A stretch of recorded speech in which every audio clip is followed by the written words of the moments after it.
I've gone through it where I done broke chairs.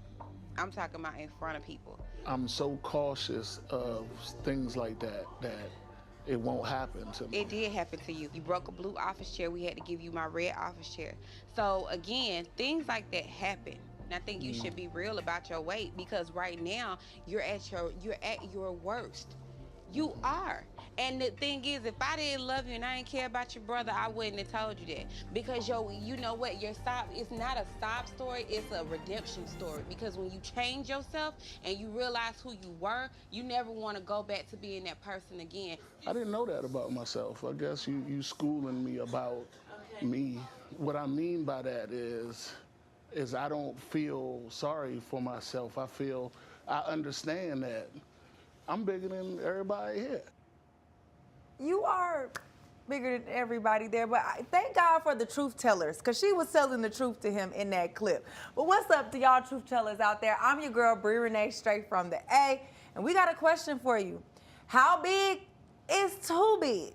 Okay, some of y'all are asking that question after seeing a performance from the Alabama State HoneyBees plus-size dance troupe. But just because somebody is skinny doesn't mean that they healthier either. They say the truth hurts, but that's what we gonna do tonight. Rip that Band-Aid off, because that's all we know how to do is tell the truth over here on Truth Talks. Don't go nowhere. You don't want to miss it.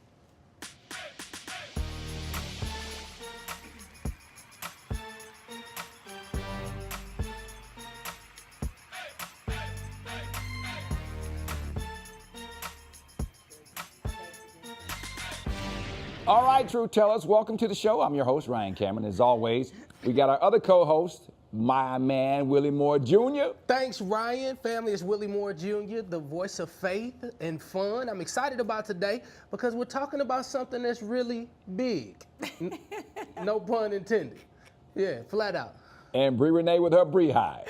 What's up, Bree Hive and all my internet cousins out there? Listen, I hope this ain't the blue chair they talking about that broke, okay? Wow. And, of course, Dr. Viral, Dr. Cheyenne Bryant. What's up, Doc Squad? It's your favorite doc, Dr. Bryant. We got some stuff we talking about, y'all, tonight that's, I think, is a little uncomfortable because it's kind of a hybrid of a conversation when it comes to, like, the health condition, but then also the black community, but also the derogatory terms that can go with all of that. And so, one of those. Mm-hmm. We're diving deep into how big is too big for men and women later in the show. Ooh. But first, Willie, tell us what's going on out here in these social streets. Well, comedian Martin Lawrence and Eddie Murphy will soon become family. Now, Martin's daughter Jasmine and Eddie's son Eric are now engaged. And apparently, Eddie told Martin, look here, man, you're going to have to pay for that wedding. Mm-hmm. The reason, Eddie's already paid for 6. But Martin says he doesn't mind fitting the bill if he has to. And let's be real, both of these men are not starving for a meal, and all of them can afford a wedding. Even number 7, if he has to. Yeah. So are we still bound by those old rules where the father of the bride pays for the wedding? What are your thoughts? I can say this. My first engagement, my father liked the guy, and he was all for, like, you know, paying for it, pitching in, whatever needs to be done. The second fiance, because he was the same age as my father, my dad kind of felt like, he felt like that Negro can pay for his own wedding. So no, that is not my son-in-law. Yeah, I was gonna say, what happens when you don't have a father? Like in my situation, or if your father has passed, you know? Like who decides that then? I think nowadays, it really should be the couple that's paying for it. This is y'all deciding to make a commitment to each other. I don't think y'all parents have to pay for it. I think that's back when the parents were gonna get a dowry. Yeah. You know what I mean? Or some land or something in exchange for giving away the daughter. So. Well, I got 2 daughters, and I believe that whoever asked should pay. I just that old tradition of, you know, the father pays for the wedding. If you ask my daughter to marry you, you gonna pay for it. Yeah. Okay. Well, speaking of pay, WNBA player Caitlin Clark is getting some backlash from her fans while speaking with Time Magazine, who named her Athlete of the Year. Clark said this: I want to say I've earned every single thing, but as a white person, there is privilege. A lot of those players in the league that have been really good have been black players. The more we can elevate black women, that's going to be a beautiful thing. Now, Clark went on to say it's essential for brands and companies to invest in black athletes, stating they've established a strong foundation for the league's success. But this statement was met with a ton of backlash online from racist trolls. There was a lot of controversy surrounding the race and the WNBA and this season, and Clark kept pretty much quiet. So what do y'all think of her statement now? This is when you talk about white allies, I was like, yes, Lord. this is what we're talking about. Thank you, Caitlin, for being an ally in this situation. I appreciate her stepping up. She's shaking her head. Dr. B, all that you be talking about white allies, this is what we're talking about. This is where we need our allies to stand up for equal pay in this situation, because they're not going to give it to them if someone doesn't step up and say, hey, do right by them. Caitlin Clark said what she had to say. Caitlin Clark has a team.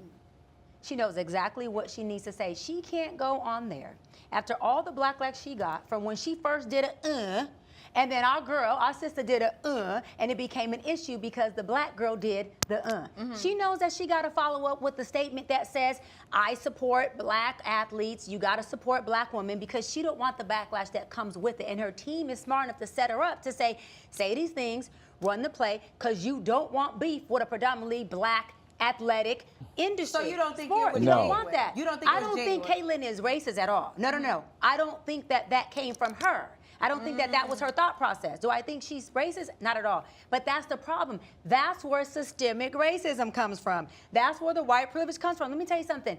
Listen, Soto, white privilege is exactly what that was. Because if I tee me up for saying, support all the black women and support them, no, go over there. But you know, everything is coming to you. That's still very much Soto white privilege. It's not Soto racism, but that's Soto white privilege. By showing that you're teeing us up, it's supposed to do what? Give you more of the white class, more of that white social life that looks like, you know, I'm doing the right thing. Why is white always have to look right? Or why does white always have to be made right? Well, they're giving her drama from white people. Yes. White people are people who are giving her the drama. Yeah. I mean, they're going on and saying that she's almost making like she's ashamed to be, you know, white. But I will say Never this, said as a that. person who worked for the NBA for 20 years for the Atlanta Hawks basketball team, when nobody talking about the WNBA, they moved them from the main arena out to a very small arena out in College Park. You know, they were having problems with attendance, and they had an overwhelming opinion that most of the players were lesbians.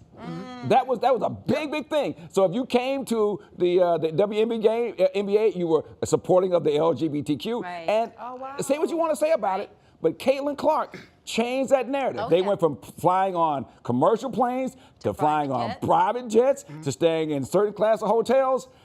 Don't kill the messenger. Hold on. Wait a minute. Wait. You proving my point. That is the epitome of white privilege. Let's put a white girl in it. But if it trickles down and everybody gets... But I'm not saying Caitlin Clark isn't the SHIT.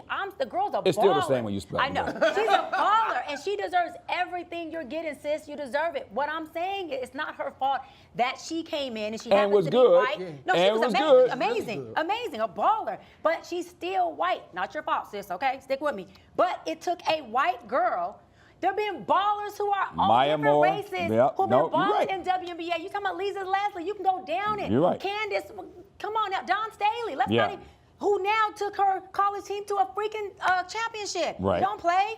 But it took a white girl to come in, ball like we already been balling, to change the narrative and say, let's upgrade them. But I'm sorry, that's some bull crap. I think that's Was it boring though? I honestly don't believe that it's bull crap.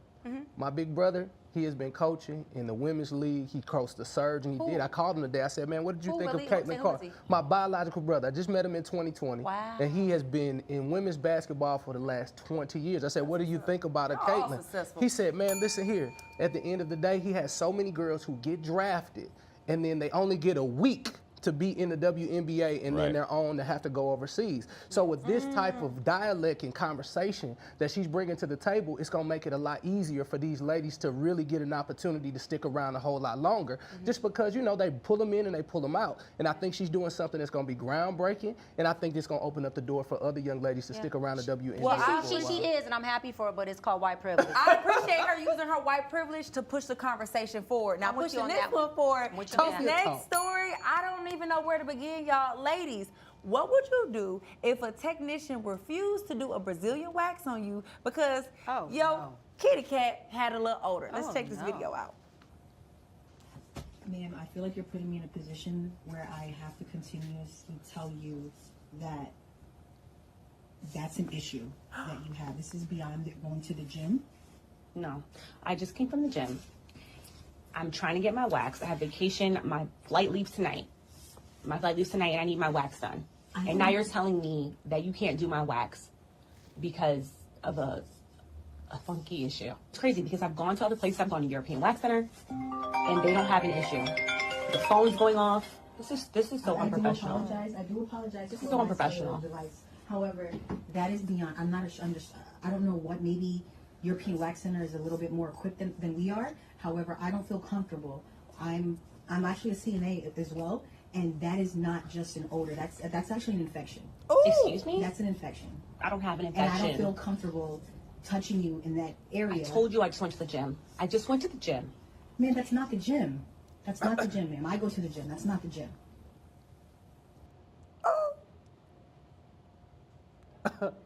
No. Yeah, so many thoughts and so many questions. First off, why would you record this and then post it? It's already embarrassing enough. And then second, girl, you're wrong. You don't go to the gym and then go get waxed. Like, you're supposed to go, clean up and take care of yourself before you go open your legs to somebody going down there. But what do y'all think? Was the tech wrong for refusing to service her? Fellas, I want to know what y'all think. Hell no. First and foremost, number one, I'm gonna have to agree with you, baby. Why would you put that on tape? Right. And from your own account. Right. I mean, at the end of the day, if you think you lonely now, baby, wait until tonight. Let's just get that out the way. I'll be honest with you. But here go the thing, man. Like, I have housekeepers that come in, and even when they're about to come, I start picking up stuff and trying to pre-clean because I don't want to look nasty. So I know, of course, I ain't doing no waxing at all. Praise the Lord, it ain't never happening. But, baby, you got to go ahead and put that thing up and make sure it's clean before you let anybody get in there. I can't believe this. Come on, lift that leg up like this right here and get in there.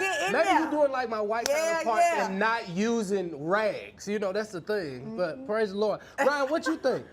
I think, and anytime somebody has to remind you that that it's an infection, if you got to tell somebody it's an infection, that's an infection. Yeah. Because that means they got some smoke coming out of it. Yeah. You know what I'm saying? As George Clinton would say, why would you feel like that? Why must you walk that cat? Ooh. You don't need to be walking that cat.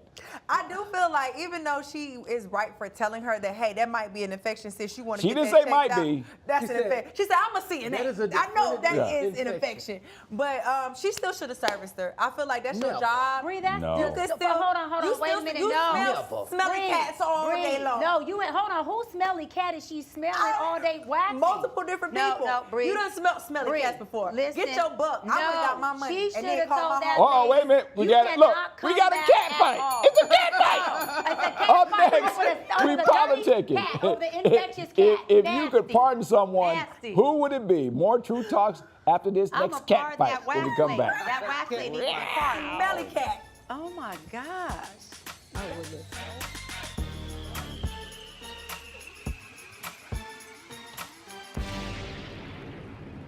And welcome back to Truth Talks. It's not politics as usual here on Truth Talks. It's time for some politicking. Now, Hunter Biden isn't the only one receiving a pardon for his crimes. In the biggest single-day act of clemency ever, President Joe Biden commuted the sentence of 1,500 people. Wow.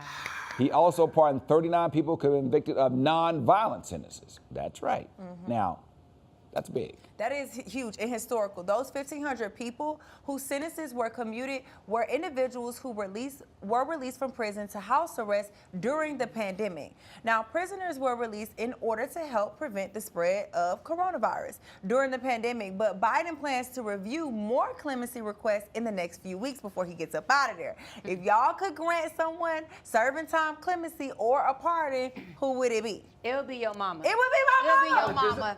I thought about that quick. I said, no, hands down, Bree's mama. And if anybody says something different, squabble up. Yeah, no, for sure. Squabble up. In my opinion, my mother is unjustly incarcerated. She gave back every single dollar of the PPP loan that she received, and due to somebody else filling out her paperwork wrong, and she still is incarcerated. They sentenced her to 7 years you guys, for money that she does not owe the government. And this is all public knowledge. And they're not even treating her up to par while she's in prison. That's the big problem. Absolutely. Not giving her medication. Yeah. They're not making sure she has the proper care. The conditions have been the horrific. environment, the climate is horrible for her. She's received third-degree burns. And then it's also important to note, because when you see these PPP frauds, you automatically have a stigma of what you think about the person. Absolutely. This woman was already making money. She had already made millions of dollars. Absolutely. She had already had Business Rolls owner, Royces Atlanta and business police, on law So this enforcement. is not a person that just went out to hustle. This was something that was simply a mistake. Yeah, it's a lot of, and I think a lot of people are, especially when it comes to the PPP, are under this same scrutiny because a lot of these business owners did not fill out their own paperwork. Right. They sent it just like you fill out, you have a tax preparer or an accountant that fills this out. Yeah. So if they made one thing wrong, then that falls back on the business and really quick, owner. speaking of Biden, you know, Biden is the one who put that whole committee together to do a whole PPP sweeps. Yeah, And that's added what I was on saying about the time to go and get the money. Come on. Right. It's now been extended, but you know, I want Breezemon to be free, Heck yeah. but also my cousin Bebe, who's been arrested Bebe. 45 times. Baby. 45 No, times. but So we gonna go hashtag back. free Bebe Bebe, gotta all right? stay in there. We can't waste our clinics No, on people that's no, gonna if go you're gonna pardon your mama, pardon my cousin Bebe, all right? Time out and free Lil Durk too, man. There you go. We got free Lil Durk. Okay, All right. now everybody get free. I honestly feel like Biden kind of owes that to the black community, especially because if you do your Kinda? research, Biden was part of that 3 strikes rule. No, he ain't kinda, he does. Yeah, he owes that to us. So I feel like I kind of feel like that's where this came from too, to right his wrongs for our community. So continue to go ahead and right your wrongs and go ahead and give those people who are on death row clemency, because at the end of the day, how can you take someone's life away? That's God's judgment, not man. And we got to holler at Jill, though. I've had the esteemed privilege to be there for a few times in the White House, and I know who's actually running things. We got to talk to Jill about this. We got to get the conversation. The to Jill. pillow talk. Jill We got to Biden. get that pillow talk. Like, I think a lot of times we want to get things done, but we don't often come up with an amazing strategy. Even Dr. Martin Luther King III should have maybe had somebody else bring this amazing idea in, because a lot of times they just don't take it from you. But maybe his name could get it up to Jill. We praying. Yeah.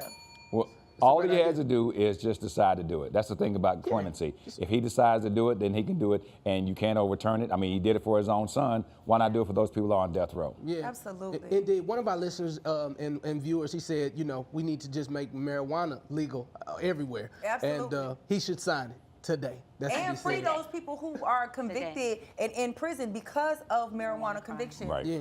Now, there was a lot of conversation right after the election about what Biden should do before leaving office, especially considering the Supreme Court granted president's immunity, right? Many said he should have resigned and made Kamala Harris president for 2.5 months, or made marijuana legal, canceled all student loan debt.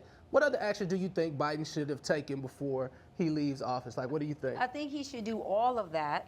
Plus? Okay. You think he should make Kamala president for No. 2.5 months? Yeah, it's a little too late. Hold on. I was gonna Yeah. No, that's too late now. That was 2 months ago. Okay. She's But I sipping think her he tea. should do all of that except make Kamala president for 2 months because it's too late. In addition to that, I think that he also should figure out how to mobilize and how to create resources within our community. The reason why I say that is because we used and took out of a lot of resources, financial resources being one from our community when we got him in office the first time. So I feel like we paid it forward, and paying it forward means that at some point it's supposed to go backwards. Yeah. So I think he should also come in and say, look, I'm going to give resources, whether that's housing resources, vouchers, whatever that looks like, and clear all of the student loan debt, Absolutely. not a percentage, to everyone within the marginalized community. And that also includes brown people. Yeah. He should run another STEMI play. My mama's still waiting on her check. Well, we know that President-elect Donald Trump and Sean Diddy Combs are close. Wow. Do you anticipate that Trump will help Diddy get out of jail? No. I don't No. think so either. No. I think he's going to steer clear of that because he got his bigger fish to fry. Yeah. I think Trump will try to go big T on him. That's what he do. I think that if it makes sense for him with Diddy, and he feels like Diddy could be more of an asset to him outside of Too prison, many cases. then I think so.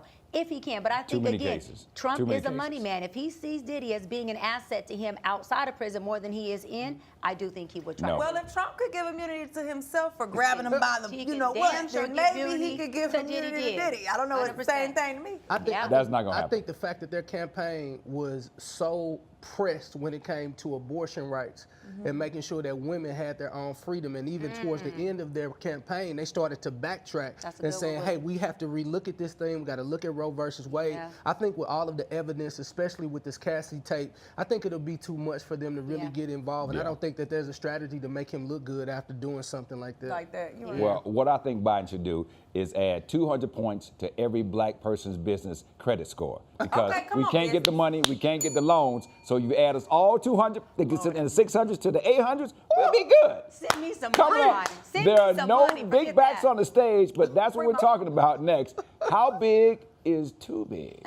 Stay with us for more on Truth Talks. This big or that big? Free Or my that mama. big?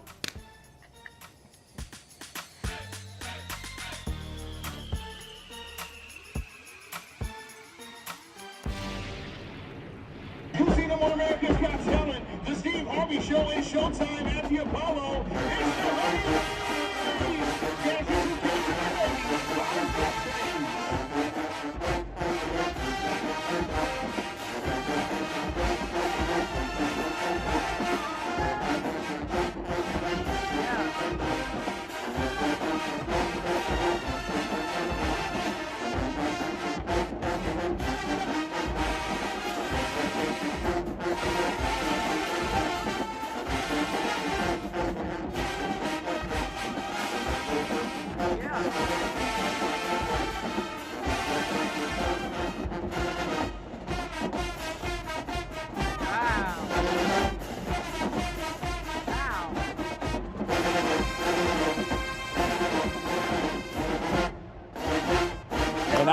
And I bet they did not leave there and go get a Brazilian wax. Go right. Welcome back to True Talks. That was a team for the 2024-2025 Alabama State HoneyBees. Yes, now, honey. these young ladies made history when they became the first HBCU dance group to feature plus-size dancers. Now, the Alabama State HoneyBees are very popular at football games and online. Several years ago, they even went viral after one of their performances. So, you know, I like them. I do too, Ryan. But not everyone has had positive things to say about the HoneyBees. Y'all, we got another video. Take a look.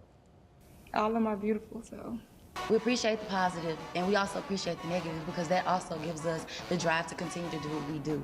And people who give negative comments, they may be people who struggle with what we aspire to do and we have confidence in doing, and maybe they just trying to tear us down in their comments, knowing words can't break a person, but they try their best to try to like hate and say negative things to try to tear us down and stop us for what we're doing. But knowing that our gift from God is to inspire young women and to keep people motivated and get their confidence up and help them know that being plus size is beautiful and that you can do what you want to do no matter your size. You could be plus size and healthy. You could be plus size and in shape. You could be plus size and still do everything someone who is smaller can do.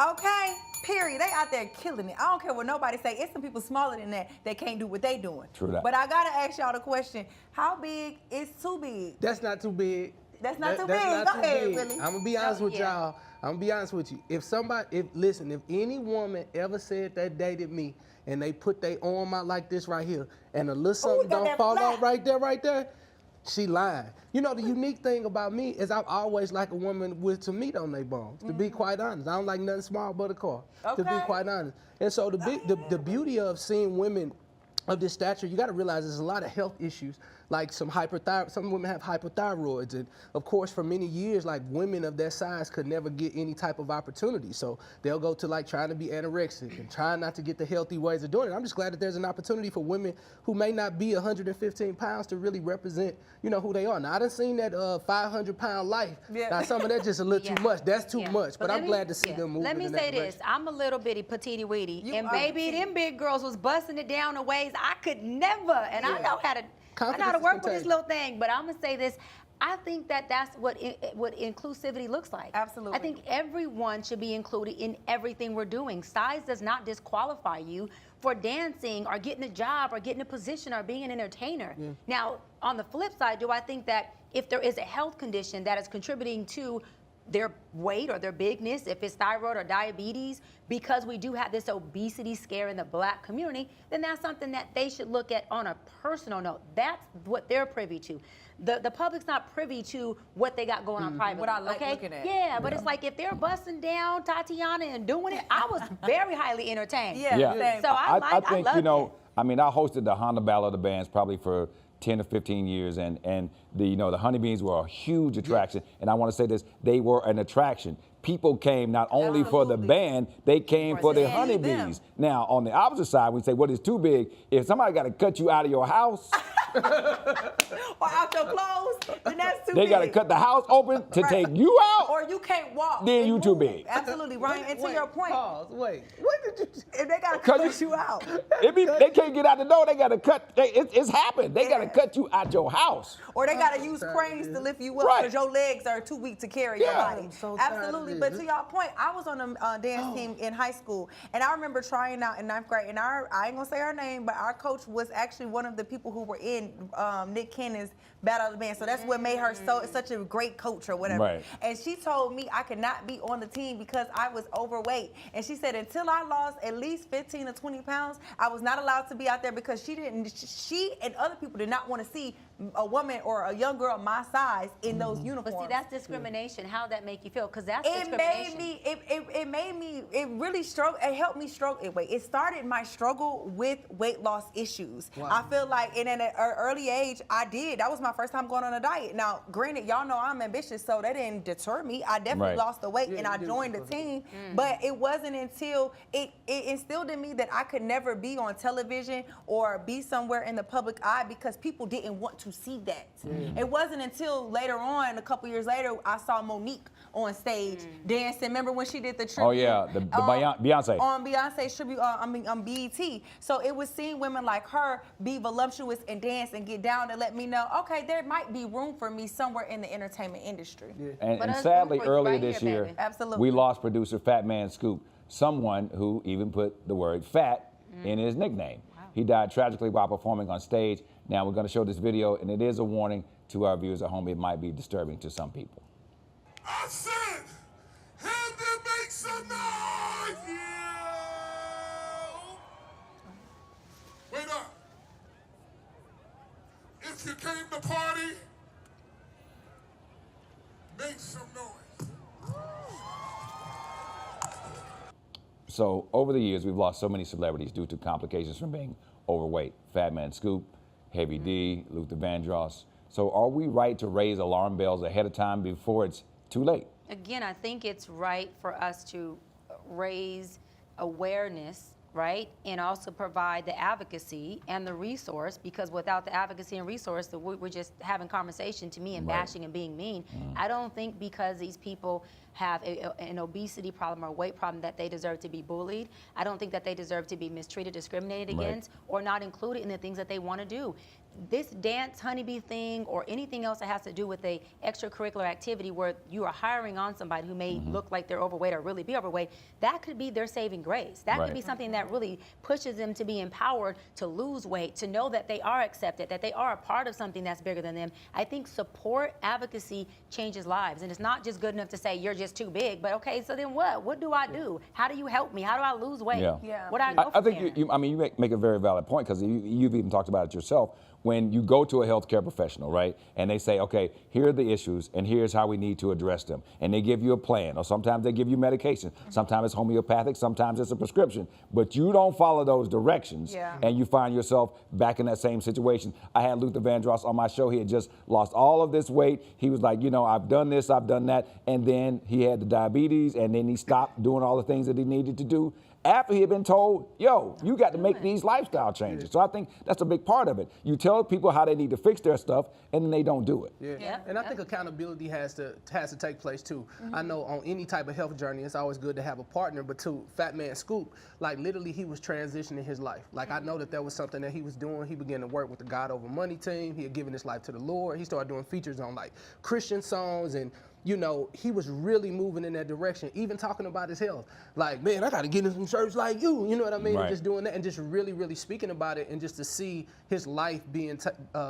to just leave so quickly was really, really tough for myself and the whole team. And so when it comes to health, like health is a true decision. I see you every single morning going out, and it has to just be consistent. A lot of people just say, well, I'm just big bone. I'm like, nah, baby, you can get yourself healthy, and healthy is not a look. It's not. Like, it's a lot of people who look real healthy, but they're not healthy. So it's important you got to do that. You got to literally say, I got to eat right, I got to do what I'm supposed to do. Yeah, people who have platforms should lead by example. Marvin Sapp is a really good person. He just lost all that weight. He's still working out. He did a whole lifestyle change. So I feel like the folks who are in those positions, I know Lizzo is now losing weight, right? But at the beginning, she was actually advocating and promoting obesity. She was advocating and promoting, saying, I love it this way and I feel okay. And then she went into this depression and start losing weight because I believe she understood there's health conditions that come with that. And she probably really wasn't okay with always the way she looked in the mirror. That's okay for her to go through those changes. Yeah. But I do believe that regardless of our size, we have to consider people's health, their feelings, and the mental health issues that come with attacking people for the things that they really have going on health-wise. To your point, Willie, like with the accountability, God is going to nudge you and give you some insight on the inside before anybody else does. So you know when you need to start pushing back. You know when God's saying, hey, all right, you're doing a little too much. You got to listen to that before anybody else starts to, because your doctors might not know. You feel what you feel in your body before they know what's going on. And people need support. They need everybody have that internal locus to do it on their own. We may, but people really need people to confide in somebody. Yeah. Like when I decided to lose weight and I wanted to go on that journey of health and discovering the better side of me, I made it a community thing. I said, listen, y'all, I am a deactivated fat girl. I literally wrote a book about it. And I said, I can't do this on my own. I've been struggling. My family don't have the tools because they eat worse than I eat. So I need help with it. So the question becomes, you know, how to be healthy, being consistent. And then you also know that there's some skinny people out here who can't walk up a whole flight of steps without like losing their breath. But no one is really questioning them about their health because they look good. And they ain't calling them look backs because you look good. Like at least you look what portrays to be healthy. So are we as concerned about those individuals or just like people who visually are overweight, which could honestly be genetic? No, I think discrimination, discrimination goes on both ends. It may not be as much talked about with the smaller skinny girls, right? But I know that I've always been really small. I'm as thick as I've ever been, and I love it here. But when I was in high school, I was a size 0 or a size 1, so I was always a really, really skinny girl, very Coca-Cola, but very small. So what I'm saying is, you know, I remember being Coca-Cola, my first boyfriend, being like, oh my God, like, you know, you got hips, it doesn't look right, and you're so skinny. And so because I was so solid in myself, I was okay with it. But there is a skinny girl. When I hit 30-ish, right at 30, I remember getting nude in front of my fiance for the first time, and I was so small, I felt like I looked like a teenager. So I couldn't wait to put weight on me so I could feel more like a woman. And baby, now I'm hitting that 160. we got more coming up after this commercial. More of our discussion about the backs that are big. Give me my on Truth Talks.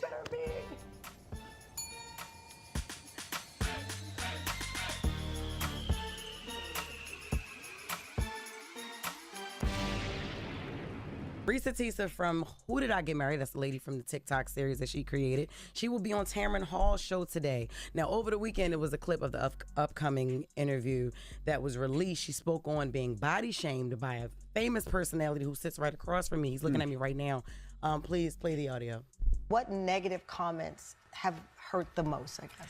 There was a very famous personality that called me a big back, talking about my weight. And so it's things like that that I'm like, Jesus, you know, I can already admit I'm self-conscious, you know, as a heavier woman. I feel like how I look should not dictate whether or not I deserve what I went through. That was disappointing, and it was hurtful, especially the one that was the more famous personality, because again, I'm more than just my weight. How y'all figure that was me? because you're the only famous one that was like, that is not true. Big back. That's big back behavior. Listen, all jokes aside, I tell y'all all the time, the easiest way to keep your own peace is to not disturb the peace of others. I disturbed that woman's peace, and that wasn't my intention. So I apologize if my words made her feel that way. Well, Charlamagne, you're a better human now, and we appreciate that. And welcome back to Truth Talks. We're talking about big backs and when is big too big. Lord have mercy. Charlamagne the Guy found himself in hot water referencing big back behavior during several episodes of The Breakfast Club. One celebrity who is no stranger to criticism about her weight is singer Lizzo, like we were talking about. Now, why does it seem the criticism is more harsh for women than men? Because men have found, like, and this is not fair at all, I'll be very, very honest. They start, like, if you're 348 pounds, 6'5", they're going to put you on the line. Right. Okay. And they're going to put you on the line. They're going to be like, hey, run over them boys. And if you get a huge $1 trillion contract. And for some women like me, you will love it, right? I'll take a big okay, boy, baby. It's a new year. The views of Dr. Brown. The views of Dr. Brown are not the views of everyone, but as you can see, it's 2020. When 2025 comes, she's gonna have a big one. But no, honestly, if you're 160 pounds, you can play slot back. Like there has been places where you can put men in different places. So that's why when you see these young ladies dancing and they're getting these new opportunities, it's like now there's going to be a place for it that's going to be successful, and I think it'll be a lot easier for people to be okay in their weight. And I think there's a place for everybody. There's some men who really like bigger women. Yeah. Just like there's women like me, I don't like no frail ass man, no little ass itty bitty. Like I like a big, thick, nice man. Yeah. Go ahead, Ryan, and I'll tell you what I think. I mean, I think, for a lot of people, man, I remember this very famous producer, right? We're talking about Lizzo and using her platform. But when Lizzo started to lose all that weight, people started reacting to that because I forgot who the comedian was, Aries Spears, I believe it was talking about her and how she looked. And then all of a sudden, her attitude changed. But she had been championing the bigger women and all these people. Sometimes you'll go out somewhere and you'll see somebody with something on, you'll be like, wow. They decided to wear that because they are confident in their skin. And Lizzo is the catalyst behind a lot of that. But when she started to lose the weight and they started accusing her of wearing, using Ozempic and a lot of other things, it was kind of sending some mixed messages. It was. Yeah. And I think, honestly, to answer my own question, I feel like it boils down to the male gaze. I think that women are more understanding or forgiving, like you said, when it comes to a man, as long as he can provide and he has all those other things, we're okay with no matter what size you are. We'll rub that big old belly. But men don't like. I like it. I know. I like it. But men don't like that. A lot of men, majority of men, don't like the way bigger women look, and so because of that, people automatically assume you're going to be single if you don't lose weight, or you have low self-esteem. You don't want to date the right kind of men because you are bigger, because you're going to attract a different type of man if you are overweight. I think that's what it boils down to. That's real. Pleasing the male gaze. Baby, give me a big old linebacker. Yeah. Give me a big old linebacker, baby. I think she's saying hi to you, champ. Praise God. So we talked earlier about like overweight male celebrities, and the next video was disturbing to many. I want you to take a look at this video. Hey, Chicago, do y'all have a problem with me sitting down on this stage? Yeah. Exactly. Get the off my Snoop Dogg.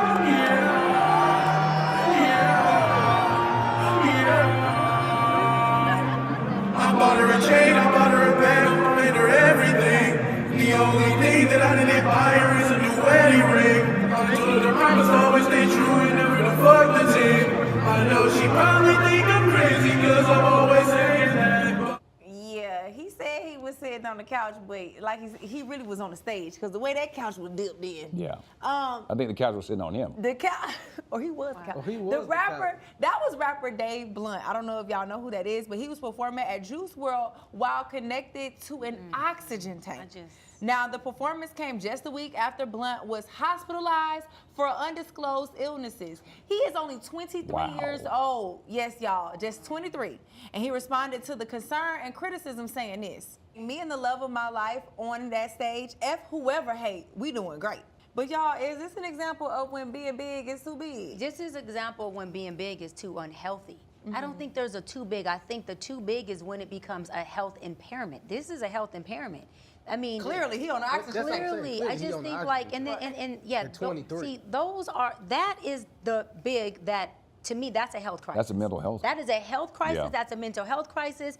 And then it's like, to our point earlier, where is the support team? Where are the people that's going to be straight shooters to say, and that woman who we love so much? This is a problem. Yes, like this is not okay. This is beyond who you're attracted to. This is saying, you're 23. You ain't gonna make it past 30, bruh, past 25 if you don't get your health in alignment. Yeah. That's all, to me, all of that's us can sad. go That's back very in our sad. lives and go back to our 23-year-old selves and our college selves and would love to have those bodies again. For him to be on an oxygen tank is something where, like Dr. B said, he's got to have something else going on mentally upstairs. But if he brought that girlfriend on stage, obviously she does not have that kind of power over him to say, hey, baby, let's start by doing whatever to kind of get your health back on track, because I don't want to be without you. I don't want to live my life with if something happens to you and you pass away. So somebody has to be a jump start to helping him try to right that ship, because right now, an oxygen tank. Yeah, that's a lot. I'm looking at Kevin Gates, a really, really great rapper. To those of you who don't know it, Kevin Gates,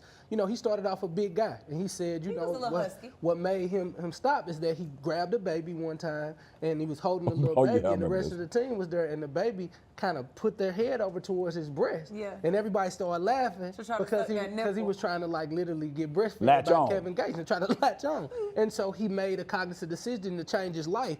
And more so, he changed his mentality. I think when you see these young 23-year-old guys in there with oxygen and what we used to call like just that ball of stomach, like truthfully on the inside, man, you're really dealing with depression. You're really dealing with anxiety. You probably need to be on her couch. And when you have a woman that's on your side who's really there for the money, really there for the lifestyle, you got to be able to communicate like what's happening. And you know, how does she have sex with such a man? Is that something that you could do? She's not lifting that up. No, I want to say this though, because also in some spaces, she's not lifting it up. She's not lifting that up and going up under there to do and put your mouth on it, girl. No. She not, but in some spaces it's glorified, because I used to date girl stop. I used to date a lineman years ago, and he wasn't that big, but he's big. Linemen are big. He was big. You didn't have to pick it up. Why are you yelling at us? No, I didn't have to pick it up, but what I'm trying to say is that in some places it's glorified. You had to pick it up to put it down? If I gotta hold you up, did you go like this while you did it? That's too much. Now we both. Why you holding your hands like that? Was it a workout every time you came over to his house? And I'm itty bitty. What I'm trying to say is that what I'm trying to say is, listen, the intimacy was not gross, because this man was, let me say this, he was big in shape. Have y'all saw football players who are, he was an NFL player, he's a big boy, a lineman in shape, and he was very confident. This may gross y'all out, but he would come out with just like, you know, the basketball shorts or sweats with no top on, like Rick Ross, sit on the couch like this, I'm serious, and watch TV, and for some weird reason, I used to be like, oh, this big boy kind of sexy boy. But he wasn't that big, Dr. B. He wasn't that big. No, he wasn't that big. And he had an oxygen tank? If he is a lineman, he is healthy because he is out there running plays on the field. He's running every day for a living. That's healthy. That is unhealthy. And to the point that, like I said, that's unhealthy. But the guy wasn't that big. My point is, he was big though. And I remember when we first started dating, just to be transparent, in my mind, I was like, ooh, this is a big boy. I'm not sure if I'm going to be able to be attracted to him. Our first time sleeping in bed, not having sex, like just cuddling. And I went to rap. I was like, had sex with nobody. Oh, no, with nobody. Oh, this is a big boy. But I'm saying with time, with his confidence and just seeing like how he carried himself. Just like Rick Ross, he's not my type, but that's a confident big old dude before he lost his weight. And he still that same confidence with the weight loss. Some people just have their own it factor of, I'm good with me. Some people like Lizzo become a different person when they lose the weight. So if health issues like being overweight are as big of a concern as we're saying they are, so why are drugs like Ozempic, Wegovy, and Zepbound not more readily available to the public? Who said they're not readily available? They're very expensive. They expensive. They got them on the street. But they're very available. But rappers like him that's selling out stadium tours can afford Ozempic, and he is a prime candidate. I'm sure they need to give him I think we all know somebody that we wish should be on Ozempic. Absolutely. We be like, you know what? You got the money. Yeah, let's gift it to him. I know a producer, right? He did something on Instagram, and as soon as he posted it, I said, why would you do that? Because you're putting yourself under undue pressure. He said, I'm going to lose 100 pounds in 100 days. Wow. I don't think he made like day 12. You know what I'm saying? It was like, why would you do that to yourself? I have done that to me, though. I have said, come on, y'all, I'm going to lose this weight in 30 days. By day 15, I'm like, you know what, y'all? I have given them chicken wings be calling you. Dr. B, I got to ask you this mentally, like, what's the first step mentally a person can do when they want to change their temple? Because we know that this is the temple of God. Like, what are some, like, practical steps they can follow? What Lizzo did, get out of denial. And stop putting up this facade because you want to resist what everybody's saying to you because you really live in dogma, and get out of that codependency of saying, if I don't stay in this big person identity, then what identity do I have? And so they have to be able to come into that place. And then there is that, the emotional eater who's addicted to food because emotionally they're not able to regulate their emotions, so food does regulate their emotions. You got folks who are codependent, right? So if whoever or whatever they're codependent on isn't there to feed them, then they go and they eat on food.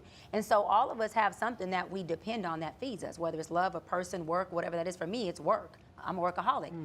But unfortunately with these people, they can't just lose the weight. They do have to get mental health assistance because it becomes a mental health crisis where in your mind you're still that big person, and in your mind you have to know how to adjust both so that you're in alignment. I feel like it can be multiple things too, because I have also, I started to gain weight in my early and mid-teens because I was sexually assaulted, and I felt like if I'm fat, no one will attack me. And then I began to be an emotional eater because of that. And I feel like now I'm still, like now that I'm older, I'm trying to get out of that emotional eating because I catch myself. That's that mental health issue and I struggle with that because I'm like, just because you're having a bad day doesn't mean you should go get ice cream. You know what I mean? So address the issue and correct it at the root, I think will help. And then hold the people around you accountable, because to the young lady that's dating him, you're going to get big too, eating like that with him. Big. So it's really important to remember that you catch more flies or bees with honey than with vinegar. And sometimes it's not what you say, but how you say it. So stay with us, Truth Talkers. Up next, we got Hit It or Quit It. And I promise you, you don't want to miss this. Nope.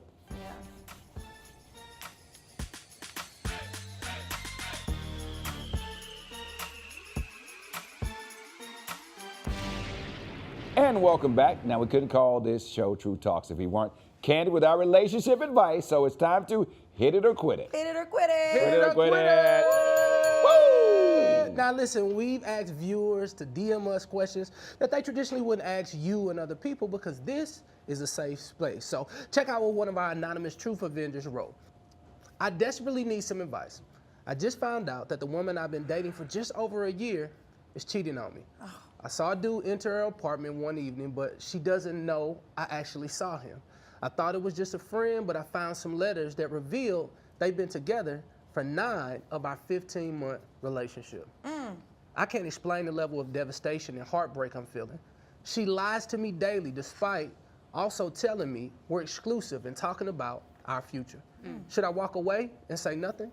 Confront her about the cheating, or act like I know nothing and get revenge? I know a lot of personal information about this woman and could destroy her if I wanted to, professionally. I'm so hurt, and even though it won't make me feel better, I'm leaning towards revenge. I say hold her accountable, externalize what you're internalizing so you don't take it with you and it doesn't breed into depression or other mental health issues. And then I say after you do that, cut her loose and never look back. I say be in the dark one night when she come home playing Ronald Isley, You're a Liar. What's that song? Yeah. You know what I'm talking about? The confession song? With playing that loud. So her intuition get all like, oh no, do he know? And then you pull out the letters, You're a liar, cheater, and just be like, you know what, I'm out of here. But don't get revenge. I feel like the best revenge is to move on and boss up and go on with your life gracefully. Yeah, he sounds like a man baby.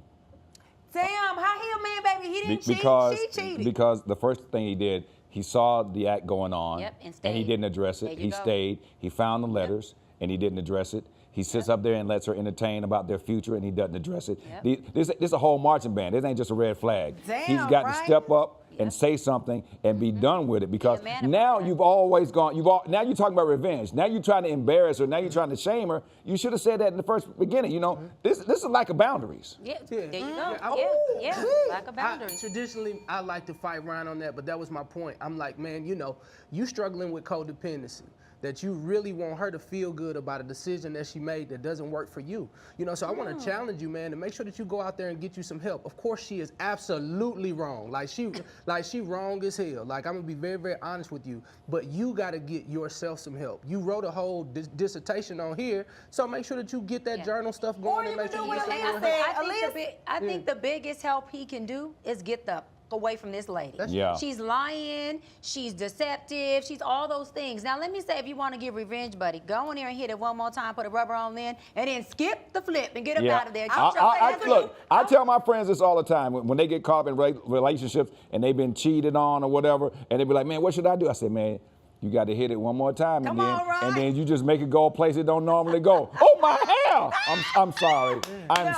I'm so sorry that went into your head. You can do what Aaliyah said, dust yourself off and F a friend.